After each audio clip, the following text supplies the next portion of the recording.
Hey guys, I wanted to thank you for listening to my video, and I hope you guys really enjoy it and are able to take something out of this. I've really been enjoying reading through Hebrews. I read through it a couple months ago, and it's been good to get back into it and studying it with you guys again, even if it's just on a live stream. I really appreciate the video Amira did last week, and I'm excited to see the other videos Rep Group are doing. So I really want to encourage you guys to make sure you're watching those and just stay up to date and read before TNW. I know it can be hard sometimes. I might read 5 minutes before. I might have done that last week, but I just want to keep encouraging you guys to read and follow along with this.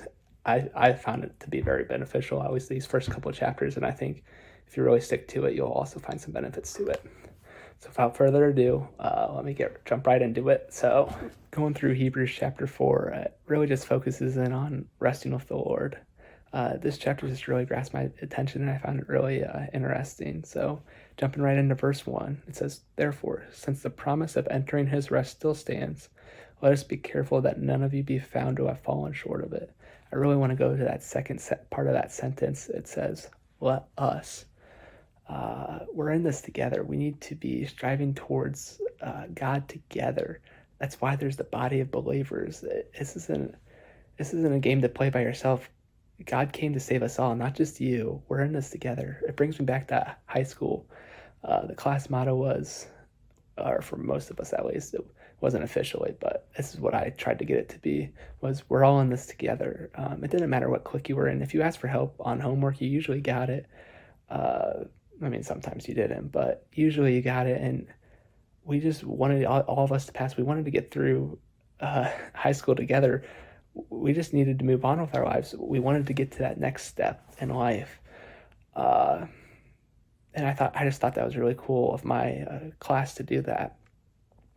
One of the goals as believers is to also try to get to that next step in life together. We should be holding each other accountable, so we are obedient, and if we are struggling, somebody's going to call you out, so you won't be struggling anymore, and you can get back to that point of being successful. Jesus says in Matthew chapter 23, verses 39, love your neighbor as yourself. If you really love somebody, you're going to keep them accountable and get them towards heaven. So I just think that's really important, really cool. Something that it makes me ask, though, is how can you love someone if you're not trying to get them to know Jesus if they don't already? Like, if you don't want to see them in the next part of life, how do you really love them? So I think that's a good question to ask ourselves each and every day when you're interacting with people. We don't want to fall short of God's commands, and He calls us to love one another. So it's pretty straightforward right there. The people coming out of Egypt, they were not very obedient. Pretty soon, they made idols when they're still in the desert wandering around, and it's pretty easy to make idols here and there. Just you can make basically anything an idol. One thing I made an idol a couple weeks ago was work.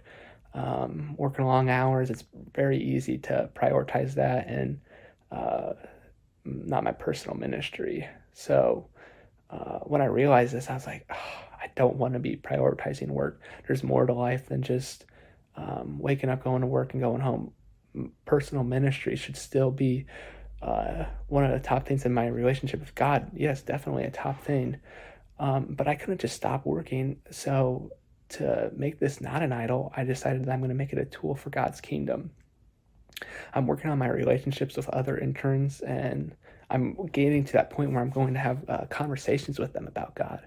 I I want them to know God, and I want them to experience that same love that God has shown me. I'm trying to mimic uh, that love, and I just think that's so cool that we can show that God's love to the people around us. Sometimes it's awkward to have those conversations at first, and it's not the easiest thing to do. However, we can't be disobedient. Uh, in verse 6, it says, "It still remains that some will enter the rest, and those who formerly had the gospel preached to them and did not go in because of their disobedience." If we're being disobedient, we're not going to get into heaven. It's clear as day right there. So we need to be obedient. We need to be having those conversations with people, and we need to be loving on one another, and not making idols of the things of this world. Um, Another verse, if you move on to verse 11, it says it again: let us therefore make every effort to enter that rest, so that no one will fall by following their example of disobedience. We're working together towards this, guys. I consider everyone here family, and I really love this organization. It's brought me some of my closest friends. If I see someone struggling, I should help you get back on the same page of obedience towards God. I expect you guys to do the same to me. I don't want to miss out on this awesome thing that God has given us. Like, I really want that. So I encourage you, if you see me struggling, to reach out to me and help me get back on that path. I plan, if I see you guys struggling, or I do already sometimes, getting people back on that path of loving God. Verse 13, it says, nothing in all creation is hidden from God's sight. However, everything is uncovered and laid bare before the eyes of him to whom we must give account. God knows everything that's in our heart. He knows everything that we're going through and what we're thinking. It doesn't make sense to just bottle up our emotions and our feelings and our problems on the inside when we have a family of believers surrounding us. There's so many people here that really just love on other people. I'm not even able to count all of them. That might be because I can't count them all on my fingers and toes. I run out after 20. But open up about your struggles. It's okay. We all struggle. You might not think, oh, that person can't understand my struggle, so I'm not going to talk about it. Okay, yeah, they might not have gone through that struggle, but you can still talk to Jesus about it. The chapter closes out with this. For we do not have a high priest who is unable to sympathize with our weaknesses, but we have one who has been tempted in every way, just as we are, yet was without sin. Jesus was there. He was tempted. Satan tried. However, he failed. I know if I talk to Jesus with one of my problems, I'll be able to get through it because he's been there and he'll take care of me. Thank you guys for listening to this. I really just hope you guys have a great week and weekend. I hope Carry the Love was a good event last night, and that you guys are going to continue to practice it. Pancakes tonight and the rest of the semester. I'm really excited to see most of you guys on the mission trip, and I just hope you guys have a great weekend. See you guys.